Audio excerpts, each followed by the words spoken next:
শুভ সকাল বন্ধুরা, কেমন আছো তোমরা সবাই? আশা করি তোমরা সবাই ভালোই আছো। একটা কাস্টমার 801 মডেল একটা হ্যান্ড গ্রাইন্ডার নিয়ে কাস্টমারটা এসে বললো, দেখো তো মেশিনটা চালালে কিরকম আগুন বেরোচ্ছে। আর্মেচারটা খোলার পর দেখি কমিটারে একটা দানায় উঠে। তারপর কাস্টমারের থেকে শুনে কাস্টমারের বাজেট হিসাবে একটা আর্মেচার লাগিয়ে দিলাম। আর এটার বিয়ারিং ফ্যারিং সব ঠিকই আছে, সুন্দর করে বিয়ারিং গুলোতে গ্রিজিং করে দিলাম।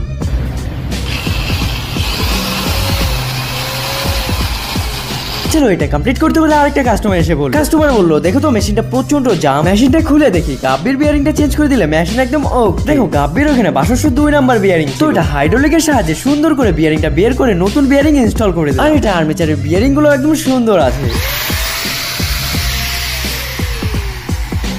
আর তোমরা যারা যারা পাওয়ার টুলস এর কাজ করো, কি কোম্পানির গ্রিস ইউজ করো কমেন্টে জানাতে ভুলো না। দেখো আমরা যে কোনো মেশিন খুললে বিয়ারিং এ গ্রিসিং করে দেওয়ার চেষ্টা করি। বিয়ারিং গুলো চলেই কিন্তু গিরিজের উপর। তো চলো বন্ধুরা, তাহলে নেক্সট ভিডিওতে দেখা হচ্ছে, বাই।